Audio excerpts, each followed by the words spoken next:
the more we connect with nature, be it walking feeted, like you said, walk outside into the park, take your shoes off, Yep. take that layer of disconnection and insulation, which is the sole of your shoe, take it away, put your feet on that soil. There are negative ions, charged ions in there that your body will take up and will use to be more balanced. Your immune system will work better, your cardiovascular system will work better, and your mind will work better.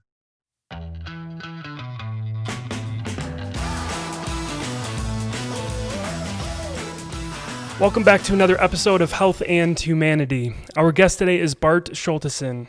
Bart has worked and lived in the academic world for more than 15 years. He got his PhD in 2005, worked in neuroscience and education for a long time until he started his own company in 2014. After some intense years filled with changes, the end of 2013 gave Bart one of the best and almost most challenging things in his life, an invitation to reinvent himself disguised as a burnout. A new intense period followed in which he discovered that he actually controlled way less things than he thought at the time. Learning to truly connect with his own nature again and connecting with others from there provided him with a lot of new insights. And ever since, he's been working on this process.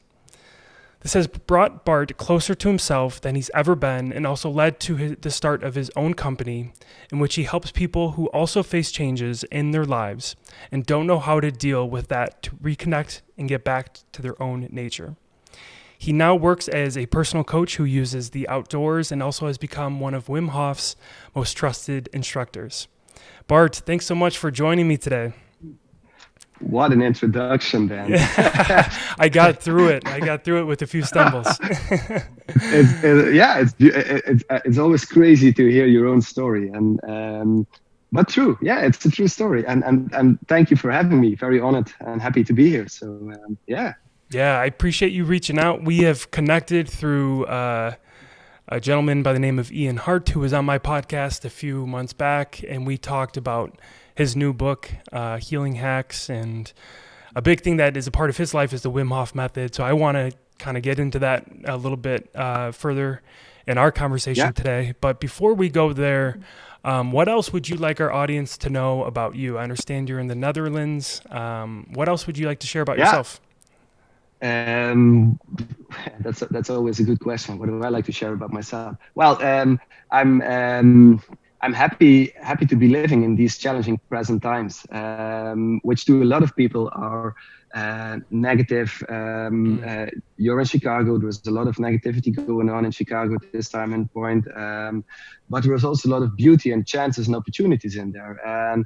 And during my burnout period, I got the invitation to reinvent myself again and change my mind around how I want my life to be, how I want to live my life. And I figured out that if I can do it, anybody can do it. So I hope that with this talk also, maybe we reach one or two people or maybe more that feel inspired afterwards to take control of their own lives again and start leading their own lives again and not living somebody else's life. I hope that we can sort of touch upon that, but I fully trust that we will. And the Wim Hof Method has been a large part of that, has been a large aspect of that in my life, reinventing myself and reconnecting with my nature and nature outside. So that's super cool. Let's dive right into that. Everything you kind of talked about, I want to dive a little further into the topic of negativity, because like you said, there's so much negativity going on, especially in a city like where I'm at in Chicago, but even across the world, everything going on this year. And personally, like I'm noticing it's having an effect on me and in my life in terms of being negative and like, I don't complain. I don't ever be negative. And now here I am the last few months. I'm like, whoa, I really have been negative. Like what can we do to work on that? Is that a daily practice? Is that a daily reset? What are some things you like to work on with being a little bit more positive in life?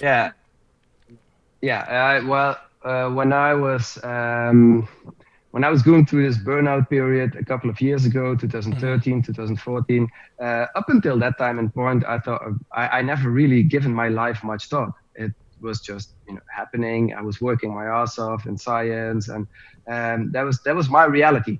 And my reality was pretty judgmental at that time and point. I was fully convinced that the scientific world was the world, and the reality that they were conveying was the reality, and that everybody saying something else was wrong.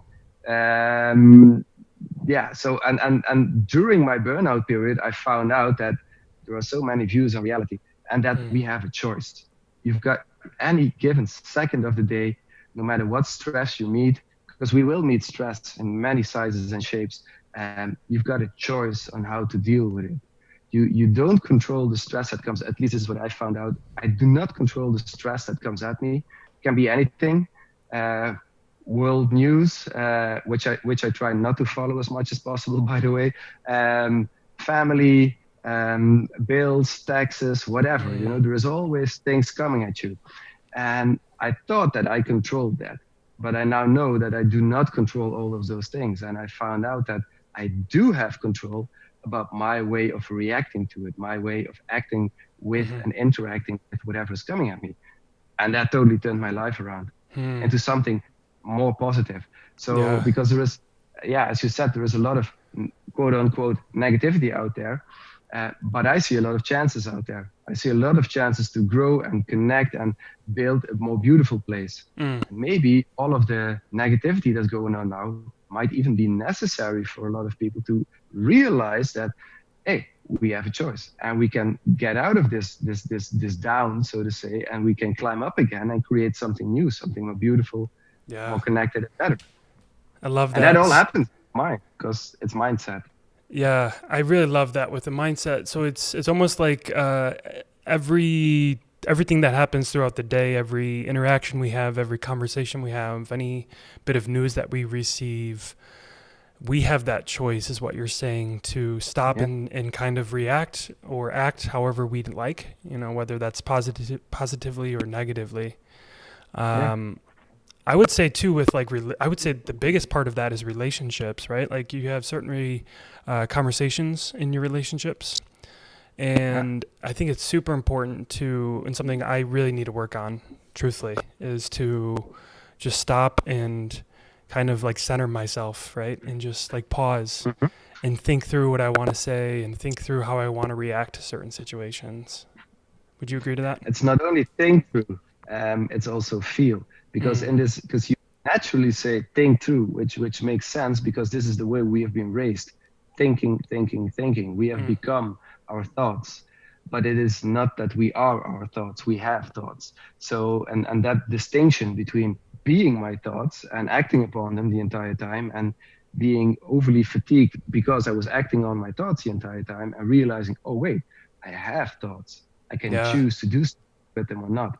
So thinking about stopping, being in the present moment, and thinking, but also feeling about your way of reacting. Calming things down a bit. We are on high speed in this Western world, and that's not what we've been built to do. We can do that every now and then, but not continuously. We need to pace the tempo down a bit. 100%. What about self-awareness? Do you spend much time on self-awareness, self-reflection, thinking about who you are and what you want out of your life? It's sort of a continuous on-off in my day, and with everybody I meet, I learn. I believe that we meet for a reason. So there is no coincidence that we meet. So whoever I meet, whoever I engage with, talk with, have interaction in whatever kind of way with, I learn something from about myself. So you, in essence, are mirroring me, and I am mirroring you. So the way we are connecting here, we are discussing, even though there is an ocean between us, learns me something about myself. So that self-awareness journey is always there. And I also think it's probably the only journey that we can be on. And you meet people, but it's your journey. This is my life. You're living your life. We meet each other, we connect, and then we split up again, and we move on. And I move on with gratitude after every contact I had with somebody else. thankful for the moment, thankful for the things I have learned, and then move on. I love that you talked about gratitude for situations in life, the people we have in our lives. What you're kind of talking about right now to me sounds like positive interactions and positive relationships. Is it the same for negative relationships? Like something that somebody that's in your life and it was just a bad experience. We can still learn from that, right? And we can still be grateful for that. Definitely. Yes. So obviously life is not always about the positivity and the likes and about being on top of that mountaintop. It's a journey, and that there is flow. It goes up and down. So you're also in periods of low of negativity. But what I choose to do then is observe instead of judge.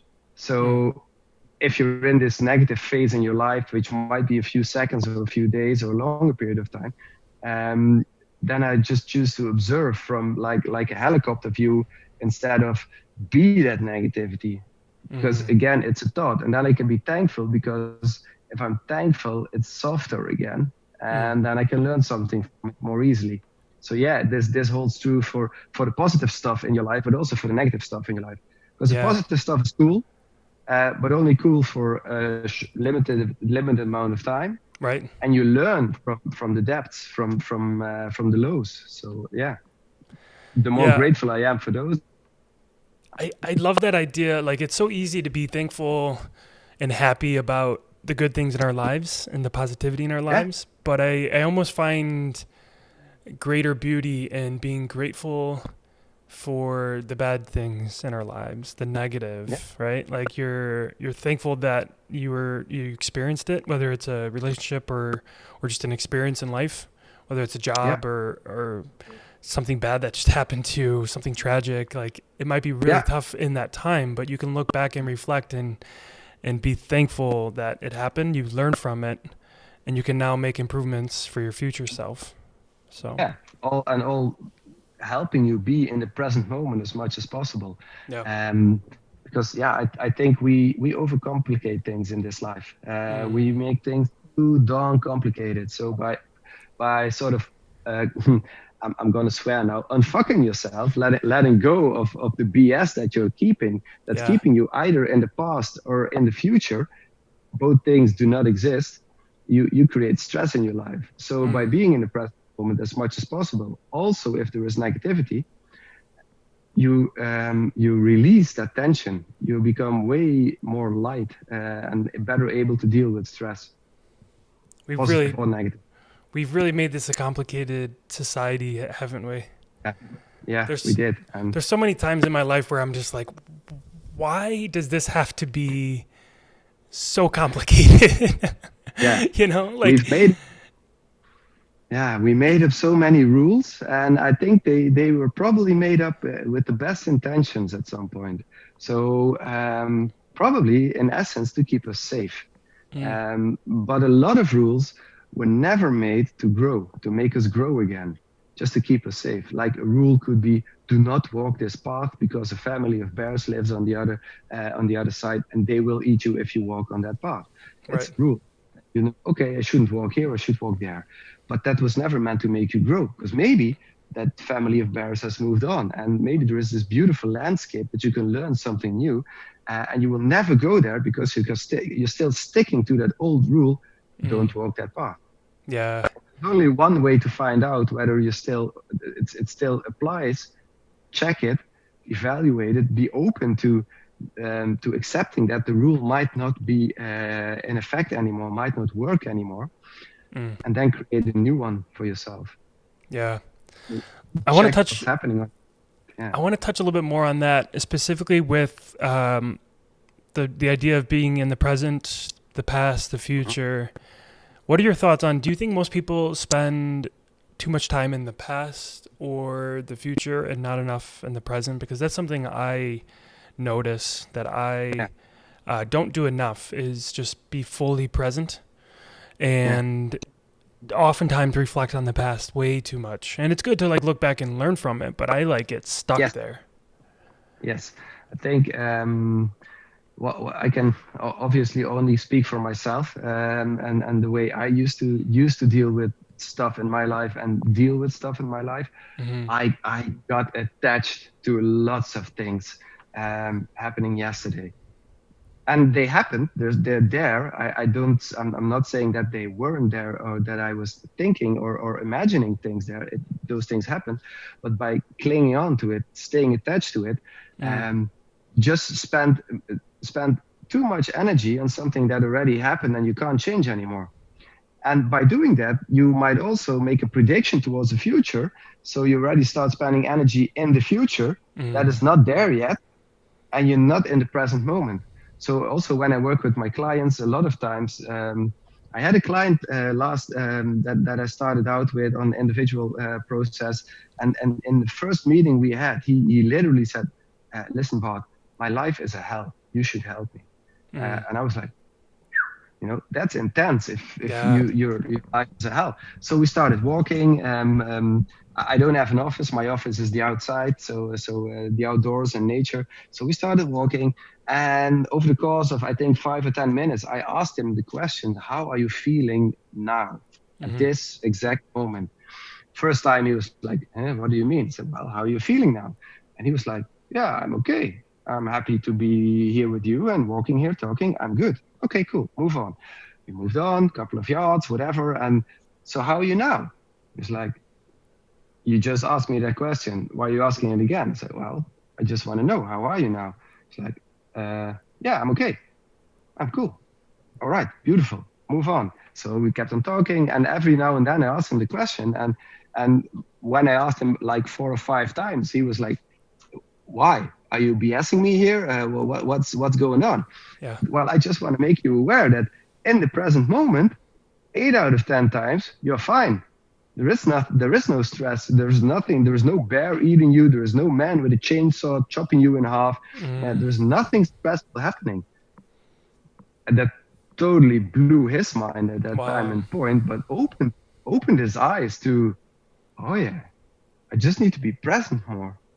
And in this present moment, I can be whatever I want to be, and most of the times that's okay. Yeah. Just that by spending so much time in the past and in the future, we create this sense, this fake idea, this fake comfort zone that it's stressful and we're not okay.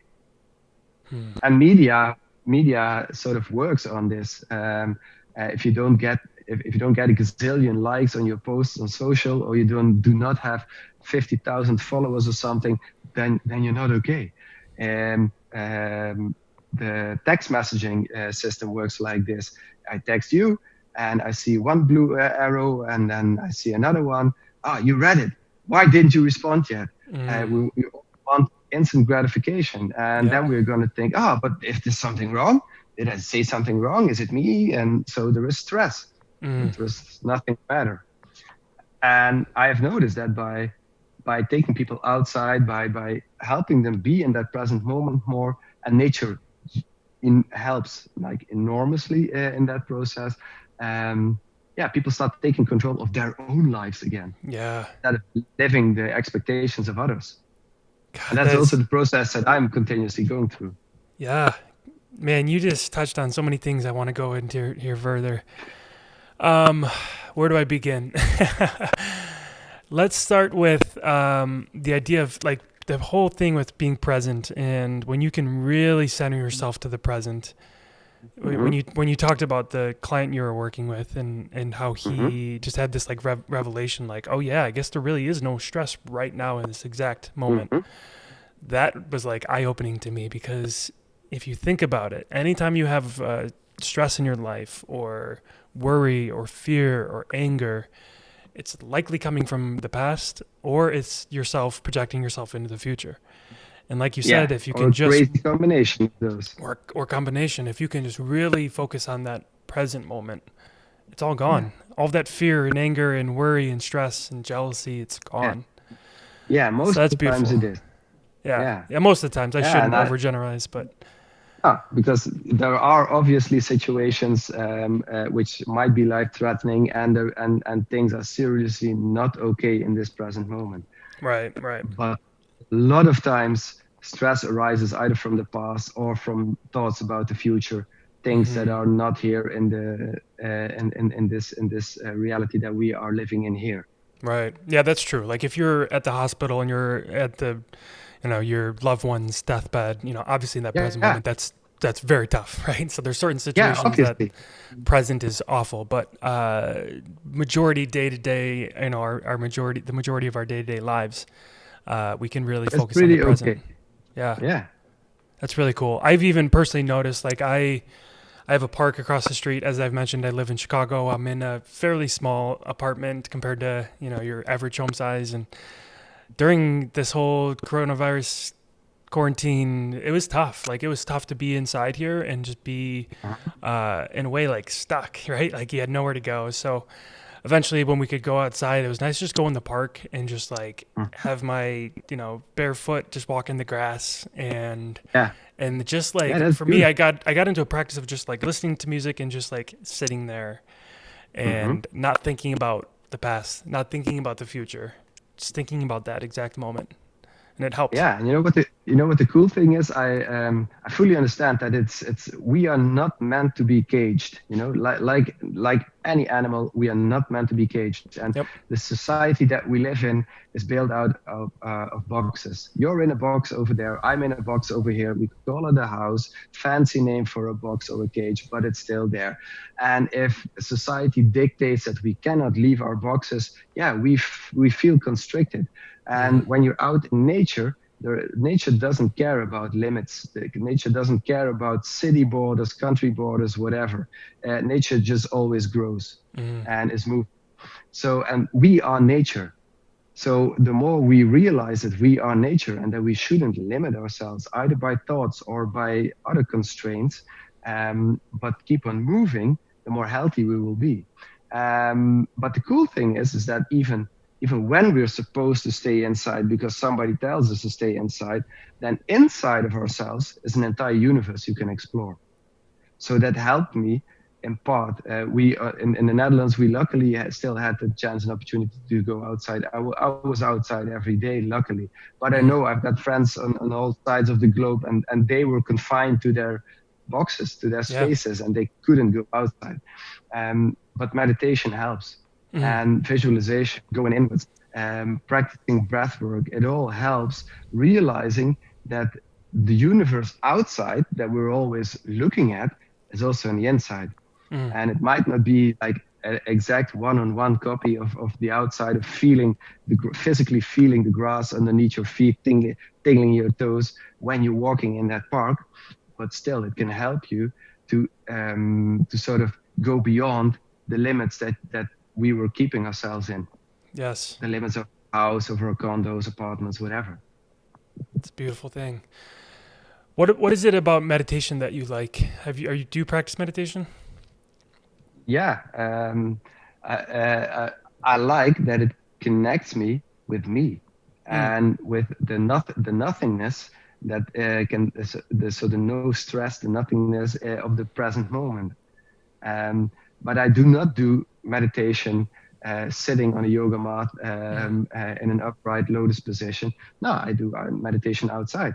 I do walking meditation, sitting meditation. The breath work is a meditation exercise in itself. Yeah. I think you can even see the entire Wim Hof Method as a meditative exercise. But Yep. if you are aware of what you're doing and aware of your thoughts and aware of the fact that you have thoughts and you're not your thoughts, then you're meditating. So that always helps me remain connected to myself. And if we are connected to ourselves in this disconnected society we're living in, then we can connect better to other people that are close to us. And if we all do that, I think we are all connected as this grid, and then we can take better care of the planet we live on and which we are an essential part of. Yeah. So to me, it's all about connection. Meditation is about connection to the self, and from that connection to others again. That's really cool.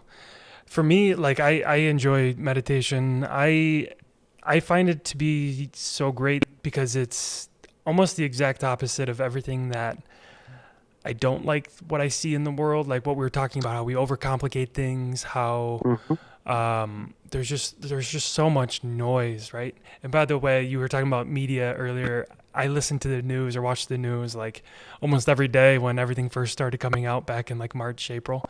And then finally I just had enough and I just shut it off. I haven't watched the news probably in 4 months and it's been great. But for meditation, it's just so nice to just have that, and really any mindfulness practice, right? Like breath work, anything like that.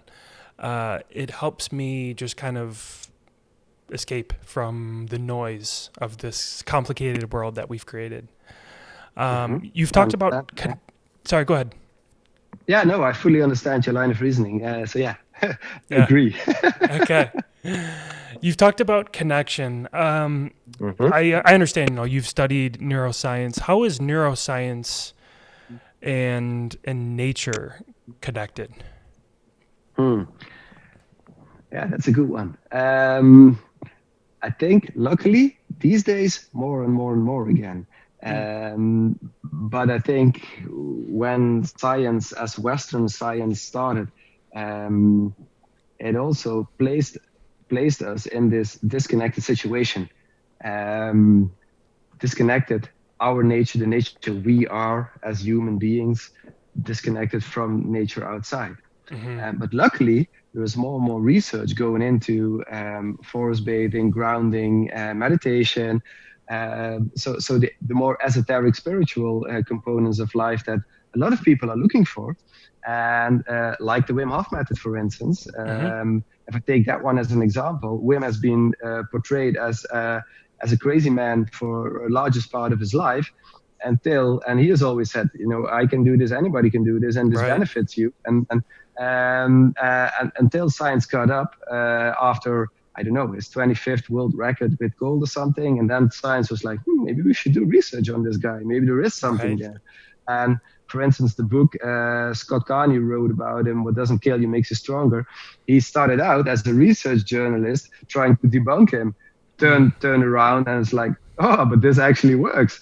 And science is also always trying. Science is doing its best to connect dots, because we, as our rational parts of ourselves, we like to explain everything. And by that, maybe overcomplicating stuff, what we were talking about. But we like explanations in these Western worlds that we're living in. We like zeros and ones, evidence-based. Right. Everything should be evidence-based. And if it's not evidence-based, it doesn't exist. That's also what my frame of mind was when I was still working in science. Pretty narrow-minded, I know now. Because there is so much that science cannot explain yet.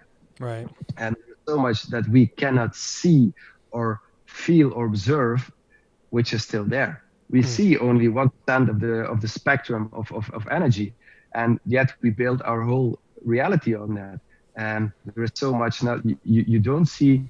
I've got a wireless headphone on.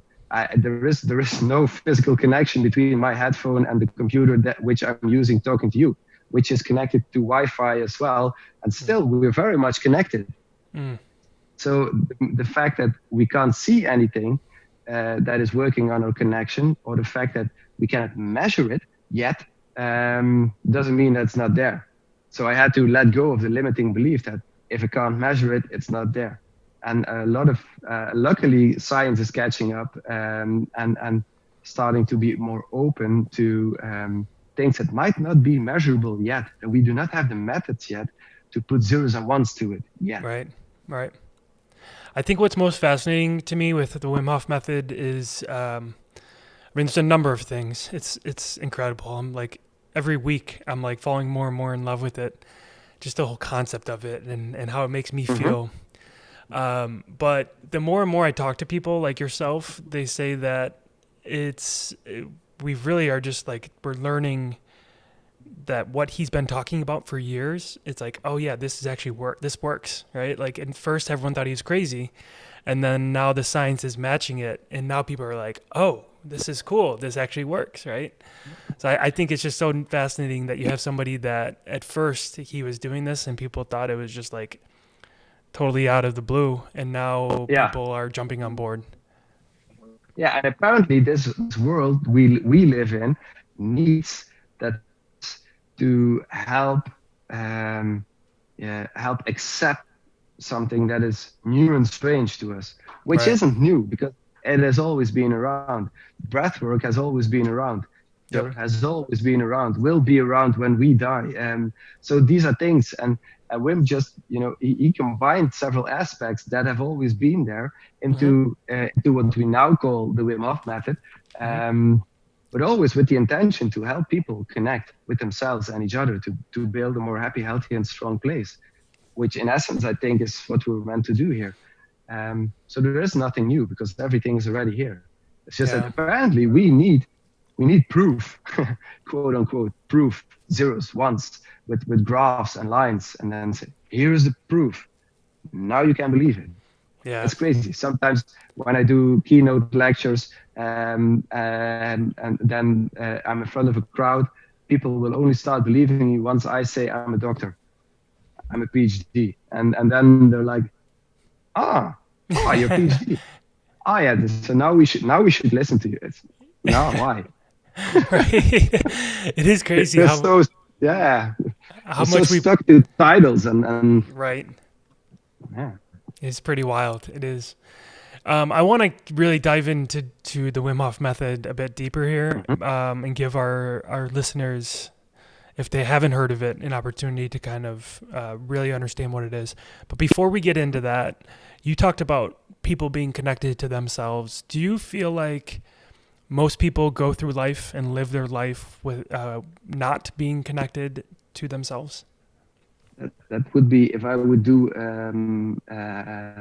I would say something about that might be very judgmental, and Mm, I don't want to be.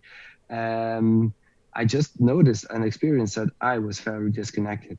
I was mm, always pleasing others, and maybe people can relate to this. So I was always, I never said no when somebody asked me to help or do something. I was always, oh yeah, yeah, sure, I'll do that, I'll do that, I'll do that. So I was only pleasing others, and in that process of pleasing others, family relations, my former bosses, I never consciously thought about, hey, but how does this feel for me? Is mm, this okay for me? And who's taking care of this guy? hmm, Um, so that's where I got disconnected, which in the end I think led up to the burnout and the opportunity to reconnect again with myself. And I hear when I look at numbers again, there we go, science. A lot of people are suffering situations that resemble burnout. A lot of people are suffering from negativity, negative thoughts, the feeling of not belonging. We're living in a pretty isolated world, and in essence, most of the rules that are being put upon us now is mm. disconnecting, wear a face mask, wear gloves, stay inside, stay Social like distance. a leader. It might very well be anti-social distancing, not social Mm, distancing. uh, Although I do understand that people do not want to be sick, and I understand that, don't get me right. wrong. But I think a lot of the precautions that are being taken, when you look at them at a broader perspective, are keeping us disconnected.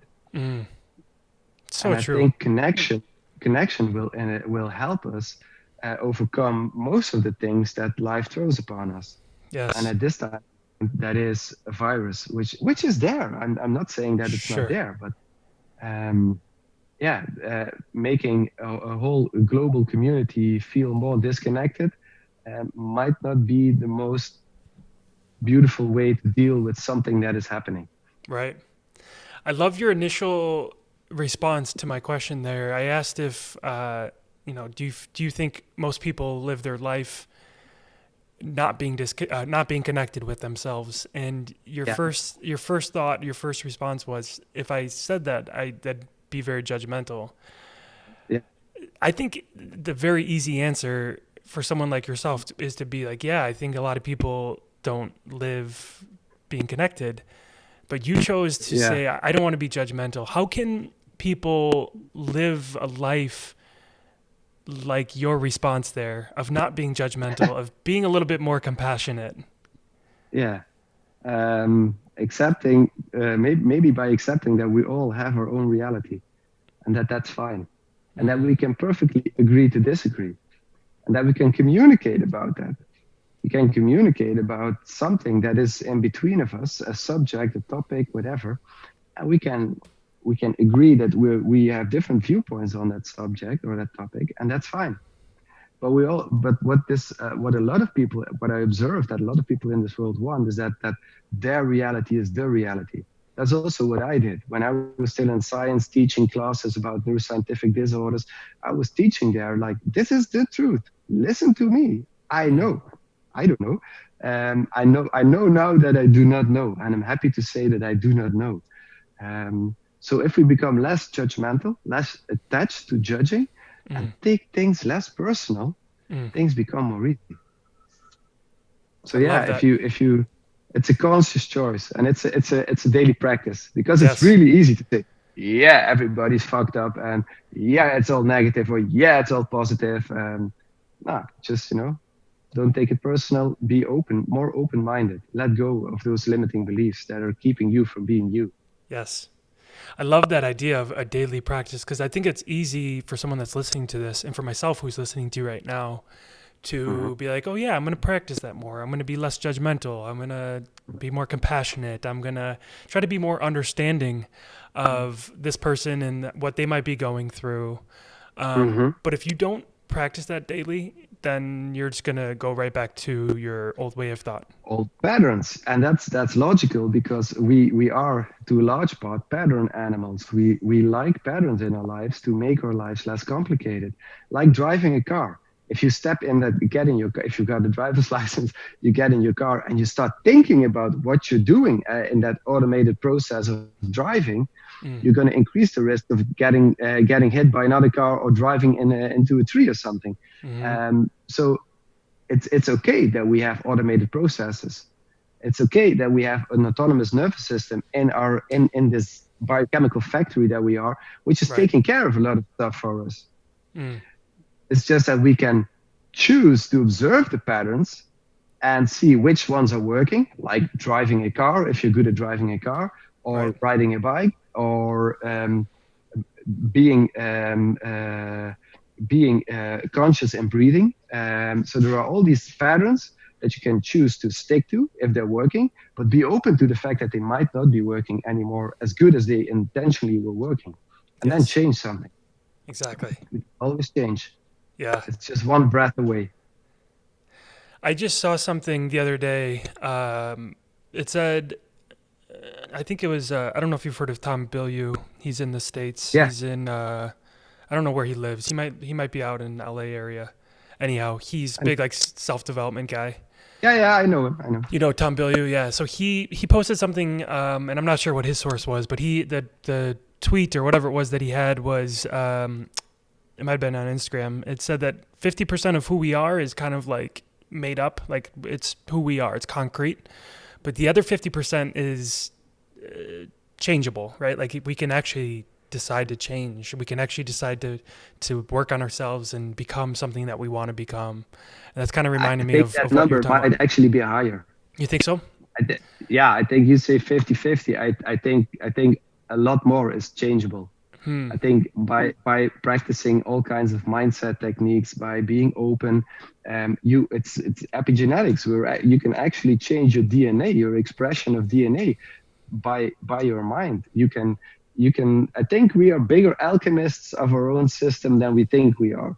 Yeah. And I also think I also feel that is where the limitations are in the thinking. So by letting go of the thinking, we can increase the connection. And we can realize that we are way more than just those thoughts in our heads. So I would say that number might actually be higher than 50% changeable. That's cool. I think that why that stat or why that comment kind of stood out to me was that we're told by society, at least I think, that who we are is who we are, right? Like be proud of who you are, don't change for other people. Like stand your ground and just be who you are, which is good. Like we are who we are and we have to be that, but don't forget about the fact that we are we can you change. you? Ooh. To me, that's a question. Yeah. Who are you? Like, stay true to your grounds, be who you are, but do we know who we are? And I think we're just tapping into us realizing what we are and who we are. And Right. there is this field of opportunities that we are, but we're not aware of that.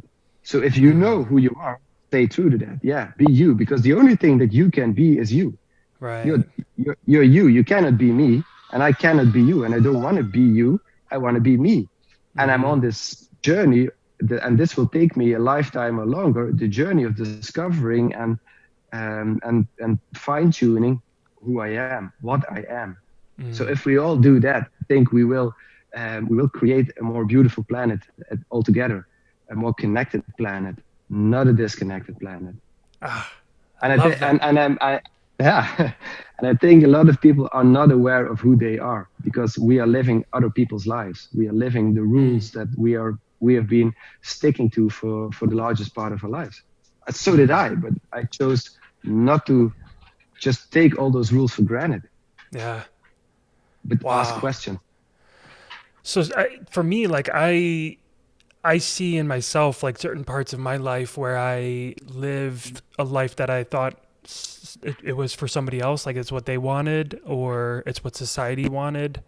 How can Mhm. I kind of get back? I mean, I guess it comes down to getting connected, right? Connected with myself. Mhm.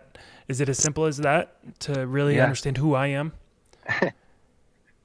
yeah. Be open to finding out who you are.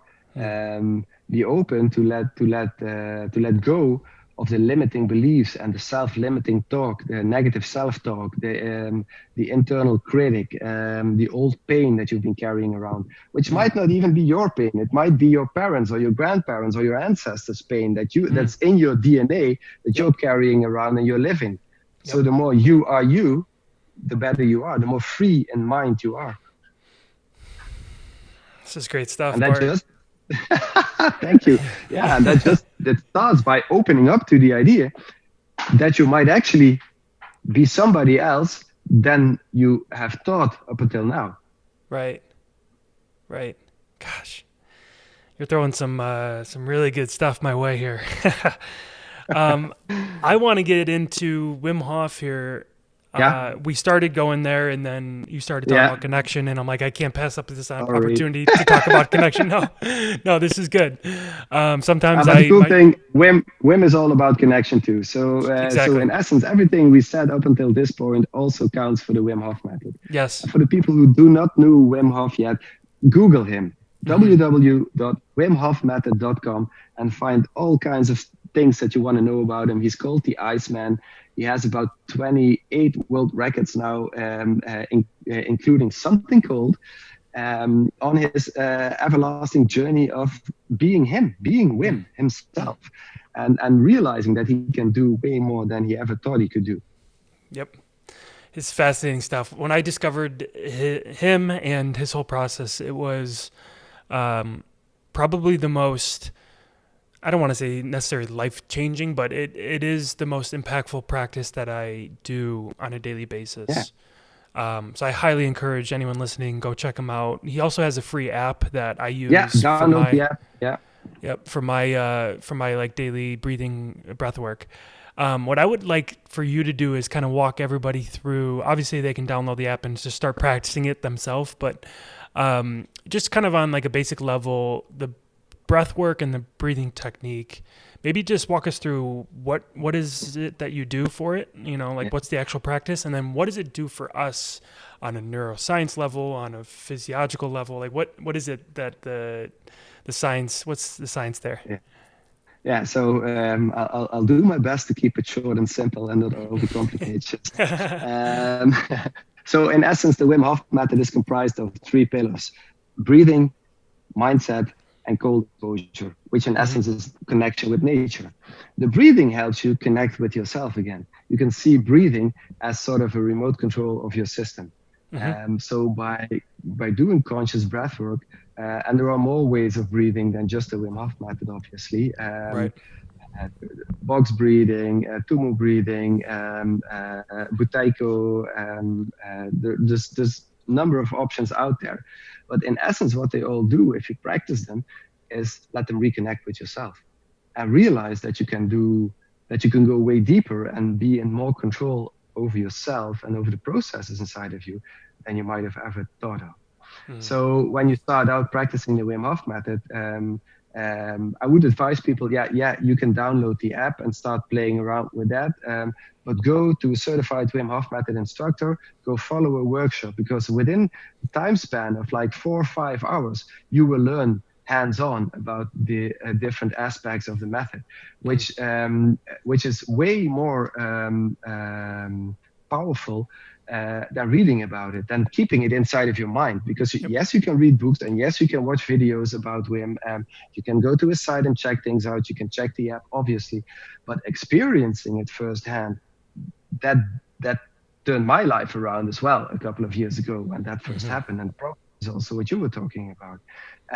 So the breath work, in essence, is a way of reconnecting with yourself, but on a neuroscientific level is a way of rebalancing yourself, sort of resetting yourself. Because within the exercise, there are a number of components within the Wim Hof method breathwork exercise. You go to the extremes of breathing. You go to a controlled over-breathing, deep breathing in a faster pace than your normal breathing pace would be like. That's that one end. And you go to the other end of non-breathing. And then a lot of people might think, but if I don't breathe, I will die. Well, apparently you don't die as fast as you might think you will, because when you challenge your system by playing around with the levels of oxygen and carbon dioxide in your system, in your blood, you become very able to be without air for quite a while.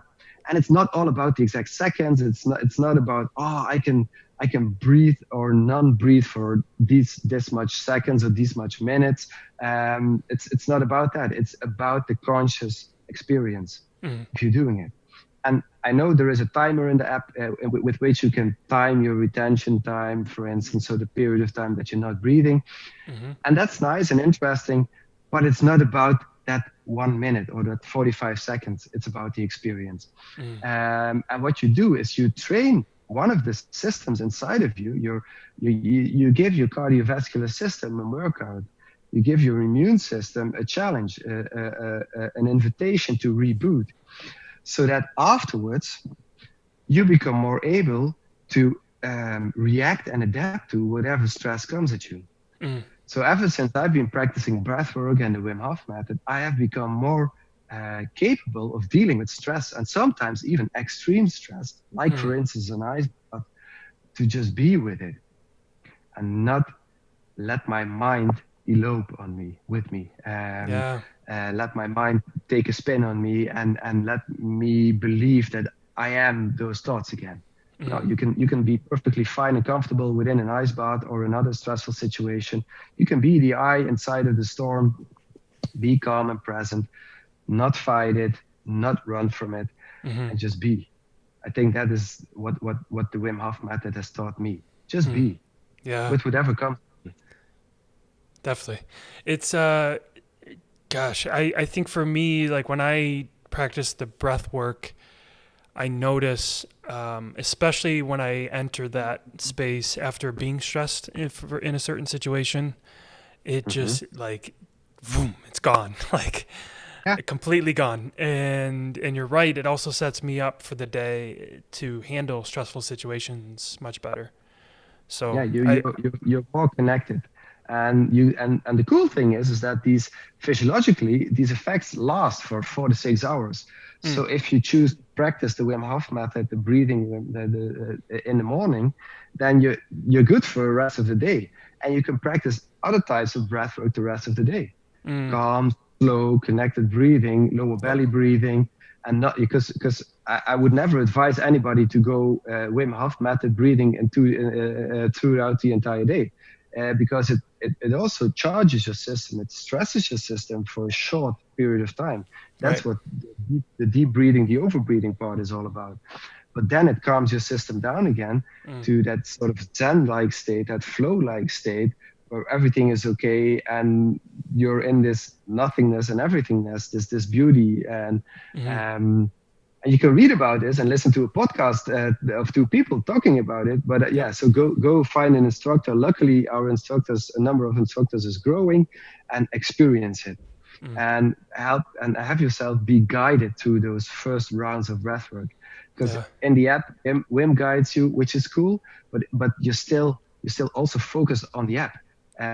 You still focus on counting the repeats, timing, pushing buttons. And Yep. if you go to a workshop and you just lay down, and there is a Mm. certified instructor that keeps you safe and helps you through that breathing exercise, it'll literally most likely blow your mind, because Yeah. you will be flabbergasted by what just happened. Yeah. And it's all inside of you. This is innate knowledge. We have this inside of us. That's the Yep. beauty of it. Yep. That's so cool. I've been enjoying it. I have been using the app, but I will definitely be checking out an instructor. Do you know, are there still lessons and instructors still holding sessions with everything going on right now? Are they still meeting in person? Obvious, yeah. I would wholeheartedly invite everybody to fly over to my place and come do a workshop with me. But I also understand that's not possible given the Yeah. current situation we're in. But there are some very, very good instructors in the States too. Mm-hmm. So on the platform, so on wimhofmethod.com, you can check Europe, Asia, America, Mm-hmm. Australia, and where instructors are. And we all take into account that in these days of craziness and challenges, yes, we can hold workshops again unless governmental rules are telling us not to do so. But here in the Netherlands, we're okay to do small groups again. And I think in the States, it's also possible to be together Yep. at a distance with small groups of people. So Yep. I know that there are people holding workshops in the States as well. Okay. Cool. That's great. Yeah. And what about cold immersion? Like I've been Yeah. doing cold showers, and I actually listened to Wim Hof. He was on Lewis Howes' podcast a number of months back, and for the first time ever, I heard Wim say, like, obviously you can do your cold, you can do your ice baths, but for showers, he was saying you're actually better off if you were to do like alternate between hot and cold. Do you have any? Are you aware of that, and any thoughts on that? Yeah. So a lot of people that start out with cold exposure are like, oh, okay, so now we need to start showering cold. I said, well, what you want to do is train your system. So what Wim means with the alternation is that you train your cardiovascular system, which has become lazy in these boxes that we are in, which all Yep. have like a thermostat on somewhere, Yep. and do not give us the a reason to challenge our system to make it work again. So we've become lazy, and by doing these alternations, hot and cold, we challenge all the cardiovascular system again to do what it's actually supposed to do: react with the internal thermostat we have, our hypothalamus, which is a nucleus deep inside of our brain that knows exactly what to do when it's hot and knows exactly what to do when it's cold, and everything in between. Yeah. It's just that it became lazy because we were always in this nice, warm and fluffy comfort zone, and we never do cold exposure anymore or extreme heat exposure. No, we're always in this comfort zone. Yeah. So by doing the alternations, you train that system. So what I would advise to people is, when you start doing cold showers, start your shower normal, like you would do it, warm, and then towards the end make it colder, and give yourself like a week or 10 days or 20 days to build up that cold at the end, that period of cold showering at the end. Make it colder every day, and then make that period longer. And then you can build up to being in a cold environment for longer than those first 5 seconds, or maybe Right. then 30 seconds, maybe a minute, maybe a minute and a half, maybe 2 minutes. But physiologically, a minute and a half, 2 minutes, you've got your effect. Afterwards, it's a mindset training for a large part. And yes, you can be in a cold shower for 10 minutes or 20 minutes or 30 minutes. You can do that. You can train yourself to do that. Yep. By being connected to your breathing. But working up till a point when you're in there for 1.5, 2 minutes, and you do not feel the necessity to escape anymore. So you got your breath under control. You're good. You can stop. Very cool. And what about an ice bath? Like, what can you do? Like, what's the simplest way to do that? obviously you need ice and you need some sort of tub, but like someone like myself, I'm in my apartment here in Chicago. I have a bath, my bathroom.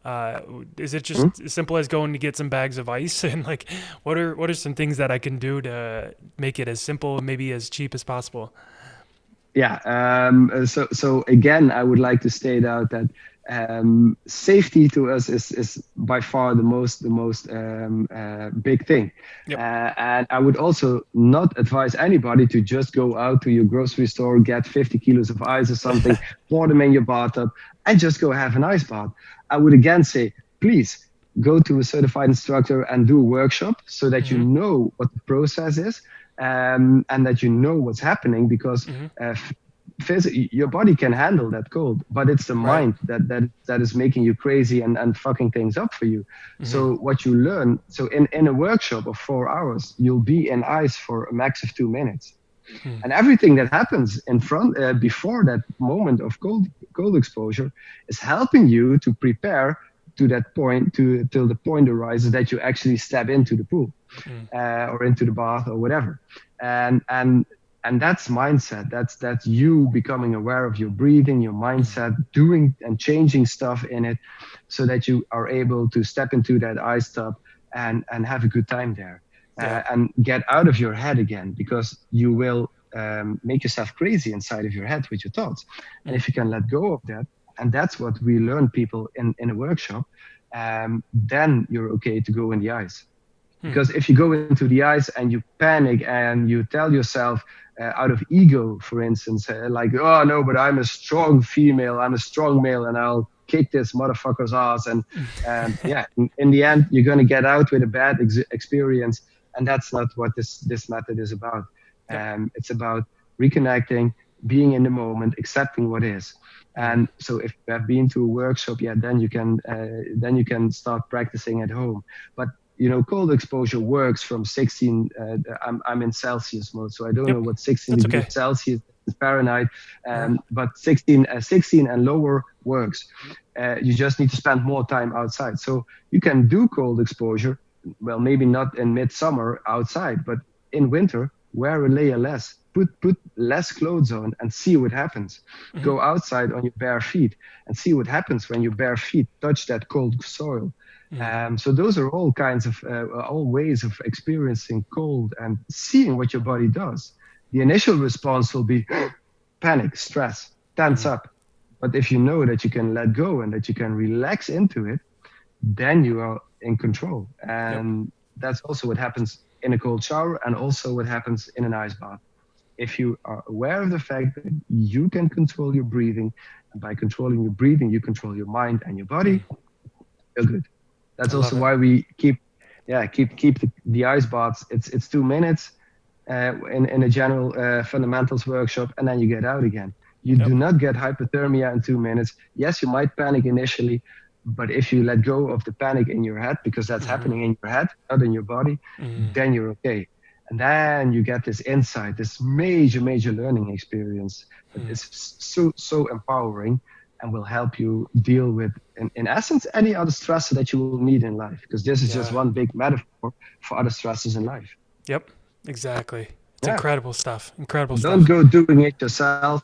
Right. Go do Definitely. workshop. Do the Keep it workshop. keep it safe. It's safety first always. Absolutely. And then if you have the tools and you know how to do it together with somebody that watches you when you're doing it at home. Never do it Yeah. alone unless you know exactly what you're doing. Right. Very good. We've Yeah. talked about nature and Yeah. getting back to nature. Why don't you tell us a little bit more about your business? You have the Back to Nature coaching Yeah. business. Tell us more about the work you do. And I know you shared a little bit about a client story, but who are some of the clients you're working with and the work that you're doing there? In essence, whether I'm working with with persons one on one, or in teams, because I do both, I take people out into nature to help them reconnect with their own nature.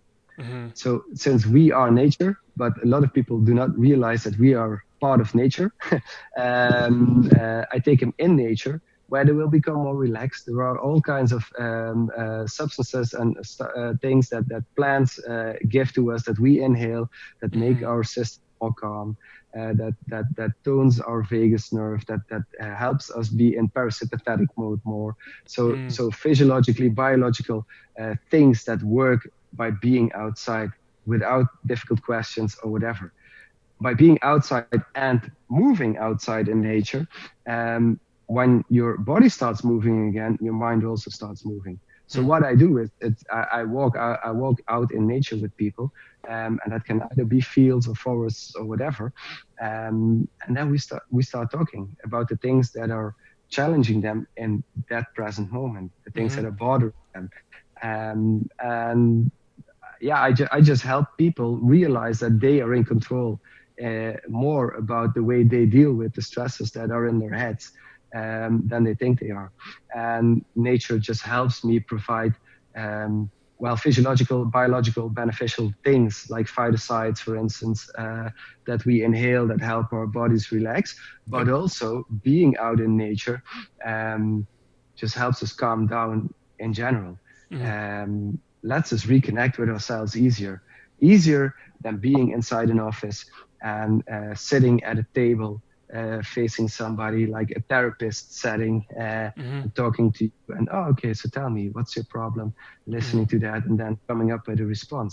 No, we're on a path together. We're creating a path together, and all the metaphors that nature provides, the way people interact with nature and the way they deal with, for instance, like pieces of wood on the path. Are they like climbing over, walking around, turning around? These are all metaphors that I can use to give people insights into their own personal functioning and their own personal being. And then they take these metaphors home and they can apply them in any other situation. It's beautiful. So I try to uncomplicate things for people by taking them out into nature. Yeah. And that works.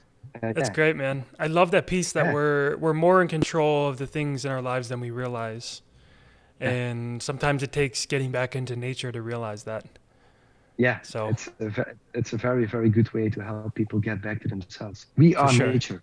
Yeah, so we are. The more we connect with nature, be it walking barefooted, like you said, walk outside into the park, take your shoes off, take that layer of disconnection and insulation, which is the sole of your shoe, take it away, put your feet on that soil. There are negative ions, charged ions in there that your body will take up and will use to be more balanced. Your immune system will work better, your cardiovascular system will work better, and your mind will work better. Couldn't have said it better myself, man. You got some powerful messages here, really. Beautiful. Before I get to my last question here, where can people find you? You have a website. Where would you like people to follow you on social media? Yeah, I like being out in nature more than being on social media. So I do my best to combine it. I'm most active on Instagram, so you can find me. It's just my name at Bart Scholtissen, and you can find me there. Or you can check out my website, www.bartscholtissen.nl. I'm based in the Netherlands, so that's why I chose to put the NL there and not the com. And yeah, it's easy. And just connect with me there and all my details are there. So if people have questions, contact me there and I'll do my best to answer all the questions. That's awesome. Very cool. Yeah. My last question I have for you here is, who do you want to impact the most with your work? Whoever feels open to the call. I'm doing this for myself because I chose to lead another type of life, but I'm also doing it for my kids so that they see that there are more possibilities than just the narrow-minded. Most of the times, I don't want to be judgmental, but the more narrow-minded, one-way direction that society is leading us. There is options. We have choices, and in essence, everybody that wants to listen and wants to grow to being themselves more, I hope that I can inspire to be themselves more and just be in the present moment. Yes, love that. Bart, you're doing fantastic work. Thank you for joining me today, sharing your message. This really has been a true joy to speak with you. Super cool. Thank you very much for having me. Awesome. Thanks so much, Bart. You have a great day.